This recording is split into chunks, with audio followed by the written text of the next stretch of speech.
সহযোগিতা পাওয়ার থেকে সহযোগিতাটা আমি বেশি করি, কারণ এটাই কিন্তু উচিত। কারণ অনেক সময় ছোটরা হয় কি আমাদের মতন সিনিয়র শিল্পীদের সাথে একটু ভয় পায়, মিশতে একটু আপুর সাথে কথা বলবো কি না, সেই জায়গা থেকে না আমি এগিয়ে যাই তাদের পাশে এবং যতটুকু পারি তাদের ফ্রি করার চেষ্টা করি। কারণ হচ্ছে ফ্রি যদি না হয় তাহলে দেখা যাবে অ্যাক্টিং যখন করছি তখন সমস্যা হবে, একা তো আর অ্যাক্টিং করা যায় না, তাই না? পরিবারের সবাইকে নিয়েই কাজটা করতে হয়, তো সেই জায়গা থেকে সহযোগিতা আমার তরফ থেকে বেশি হয় আমার মনে হয়। সুইটি সবচেয়ে সুন্দর, জানি না সব দিকে সুন্দর, চোখটা অনেক সুন্দর, যে কারণে বোরকা পরলেও চোখটা দেখা গিয়েছিল ওটিটিতে। এবং এবং ওটিটিতে যে যতগুলো কাজ হয়েছে বা করছেন, ওটিটির কাজটা আপনার কেমন মনে হচ্ছে এখন? ভীষণ এনজয় করি আমি ওটিটিতে কাজ করতে, কারণ ওখানে এত প্রফেশনালি কাজ হয়। মানে আমি চিন্তা করি যে আরও যদি আগে থেকে এটা শুরু হতো হয়তো আরও ভালো ভালো কাজ আমরা দর্শককে দিতে পারতাম। মানে ওখানে স্ক্রিপ্ট থেকে শুরু করে মানে সব কিছু ডিরেক্টর মানে প্রতিটা সাইডেই এত যত্ন নেওয়া হয় এবং অভিনয়টাকে এত মানে দেখা যায় যে অভিনয় পারে না, আগে দাঁড় করিয়ে দিত অভিনয়ের জন্য, কিন্তু এখানে মানে আমার অপোজিটে যেই করুক বা আশেপাশে যারাই থাকুক সবাইকে অভিনয়টা জানতে হবে। তো এই জায়গা থেকে দেখা যায় কি সবাই অভিনয় করার জন্য বা তার ক্যারেক্টারটাকে সুন্দরভাবে দাঁড় করানোর জন্য সবাই সবার জায়গা থেকে চেষ্টা করে, এই জিনিসটা আমার ভীষণ ভালো লাগে। আপনার যে শিমুল ভাইয়ের সাথে কথা হচ্ছিল, আপনারা তখন জনপ্রিয় ছিলেন বিজ্ঞাপন ইন্ডাস্ট্রি, মানে বিজ্ঞাপনের মুখ, জনপ্রিয় মুখ আপনারা ছিলেন। শিমুল, আপনার সুইটি, তানিয়া, তারপরে মৌ, নোবেল, হ্যাঁ, ফয়সাল, সাব্বির, আপনার কত নাম বলবো, তানিয়া, হ্যাঁ তানিয়া, এই মানুষগুলোকে খুব মিস করেন বা এখন কি মনে হয় যে আগে বিজ্ঞাপন এসে যেরকম ছিল এখনকার ইন্ডাস্ট্রি সেরকম নেই? মিস তো অবশ্যই করি, তাই না? আমরা অনেকটা সময় একসাথে পথ চলেছি এবং আমি বলবো যে আমাদের সময়গুলো এমন ছিল সবার সাথে সবার সম্পর্কটা খুব মানে গভীর ছিল। সো ওই জায়গা থেকে অবশ্যই মিস করি, কিন্তু আমাদের দেখা হয়, বিভিন্ন কাজের ক্ষেত্রেও দেখা হয়, আবার এমনিতেও মানে কাজ ছাড়াও দেখা হয়, তো মিস করা হয়, দেখা হয়।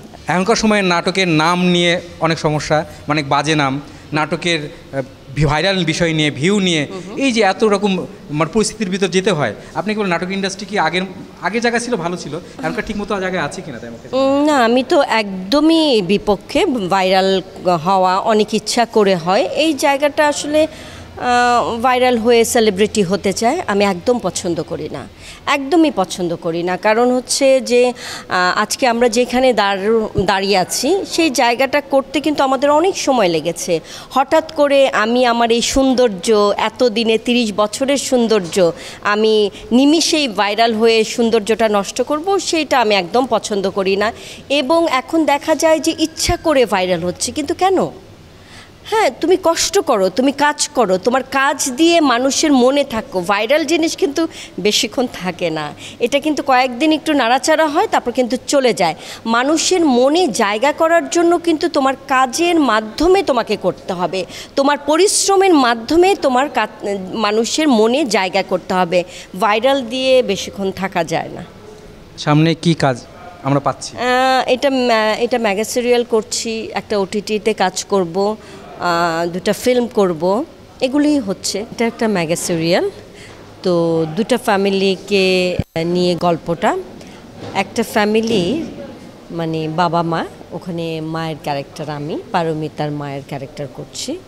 ভীষণ সুন্দর একটা ক্যারেক্টার আমার, মধ্যবিত্ত একটা পরিবার, সেই পরিবারের 2 ছেলে আমার, 1 মেয়ে এবং হাজব্যান্ড, ওদের নিয়েই আমার জগৎটা। হ্যাঁ, তো এই যে আমরা দেখে এসেছি যে আমার মাদের সংসার দেখেছি, বা ওই ধরনের একটা সুন্দর একটা মিষ্টি সম্পর্ক, সবাই বাবা ছেলে মেয়ে, তারপর মা, তো ওখানে আমি আপনার পজিটিভ ক্যারেক্টার যে সিরিয়াল যা দেখা যায় যেটা একদমই, একদমই পজিটিভ ক্যারেক্টার। মানে চরিত্রটা যেভাবে ডিরেক্টর চেয়েছে সেভাবে কি চিত্রায়ন করতে পেরেছেন বলে মনে হয়? হ্যাঁ, পেরেছে, অবশ্যই পেরেছে।